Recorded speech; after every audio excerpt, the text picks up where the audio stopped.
એમ્પ્લોયમાંથી 2 આગેવાનો, હાર્દિકભાઈ એમની ટીમ અને અમે દરેક તાલુકામાંથી એક આગેવાન ત્યાં લાંબી ચર્ચા થઈ, મુદ્દાનું 1 બાય 1 વિગતે અને લાંબી ચર્ચાઓ કરી છે। એટલે જે અંદરની ચર્ચાઓ થઈ છે એ તમારી વચ્ચે અમે મૂકીએ છીએ। મેનેજમેન્ટ દ્વારા પોઝિટિવ રીતે આપણને સાંભળ્યા છે, એક એક મુદ્દા પર એમણે જવાબો પણ આપ્યા છે અને એમનાથી જેટલું થઈ શકે એ એમના મર્યાદામાં રહીને એમણે આપણને જાણ પણ કરી છે કે ભાઈ અમારી મર્યાદા આટલી છે, આટલે સુધી અમે કરવા માંગીએ છીએ। અને એમણે છેલ્લે આપણને અપેક્ષા પણ આપણા પર રાખી છે કે જેટલા પણ અમે કહીએ છીએ તમે બહાર જઈને વાત મૂકજો અને વાત તમામ કર્મચારીઓ અમારા છે, કામે લાગી, એવી પણ એમણે અપેક્ષાઓ આપણા પર રાખી છે।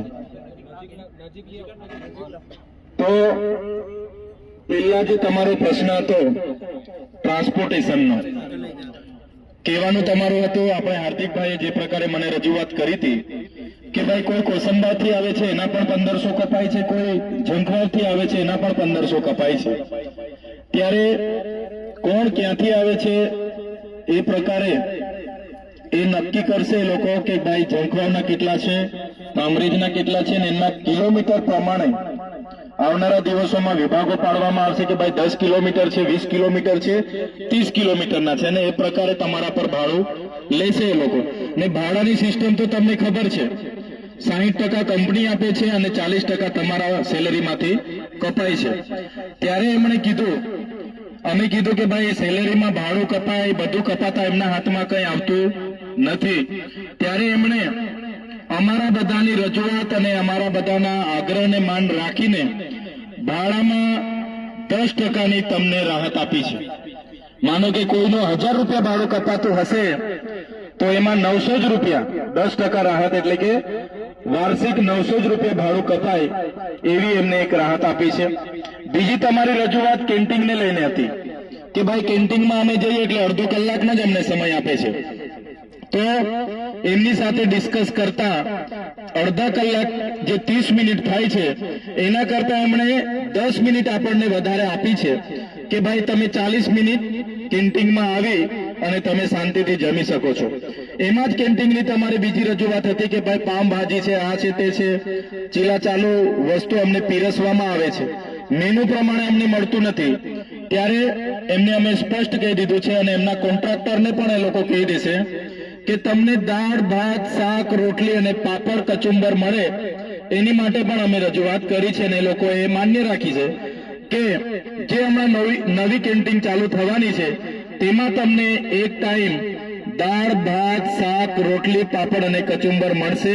અને એમાં પણ આપણે કીધું કે ભાઈ થોડું મોંઘું પડે છે, થોડું રાહત કરો તમે। એમની કેન્ટીનના પૈસા કપાવવાથી બીજું કંઈ વધતું નથી, તો કેન્ટીનના પૈસામાં પણ તમને 10% રાહત આપવાની એમણે કીધી છે। માનો કે તમને મંથલી તમારા કેન્ટીનના પૈસા થાય છે 1000 રૂપિયા, તો એમાં પણ 10% રાહત એટલે કે 900 જ રૂપિયા। તો એક દાખલો આપું છું, કદાચ તમારા 600 કપાતા 700, મને કોઈ આઈડિયા નથી, પણ એમાં 10%ની કંપનીએ રાહત આપવાની વાત કરી છે। એમાં પણ કંપનીએ કીધું કે અમે 60-40ના રેશિયા પ્રમાણે 60% કંપની ચૂકવશે અને 40% લેબર ચૂકવશે। એટલે ટ્રાન્સપોર્ટેશનમાં 10% અને કેન્ટીનમાં 10% એટલે 20% આપણને બંને જગ્યાએ 10-10%ની રાહત એમણે આપી છે। બીજી તમારી પગારની બાબતો હતી, તો પગારની બાબતોમાં ઝીણી બહુ જ લાંબી અમે ચર્ચા કરી છે। જે મહત્વની બાબતો છે એની જ વાત હું તમને કરું છું, બીજી વાતો તમારા માણસ કરશે। તો પગારની બાબતોમાં અમે ઝીણી બધી ચર્ચાઓ કરી। તો એમાં જે વિભાગો છે કે ભાઈ કુશળ શ્રમિક, અર્ધ કુશળ શ્રમિક અને બિન કુશળ શ્રમિક અને ગવર્મેન્ટના જે પણ ધારાધોરણો બધું છે, ઇન્ક્રીમેન્ટ છે, બધી જ બાબતો અમે ચર્ચા કરી।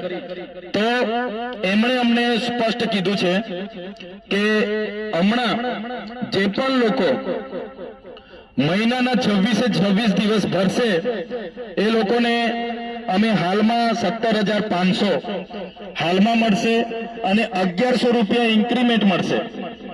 પગાર વધારાની બાબતો હતી ને, ઘણા લોકોની રજૂઆત હતી કે ભાઈ અમને આજે પણ 13,500 મળે છે, 15,000 500 મળે છે કે 15,208 રૂપિયા મળે છે, એ બધી રજૂઆતો હતી. તો એ બાબતે આપણને જે અંદર ચર્ચા કરી એમણે આપણને એવું કીધું 26 દિવસ જો આપણા એમ્પ્લોય ભરે છે તો એમનો પગાર સ્લીપ એમની 17,500 ની બનશે અને 1,100 રૂપિયા એમને દર મહિનાનું ઇન્ક્રીમેન્ટ મળશે.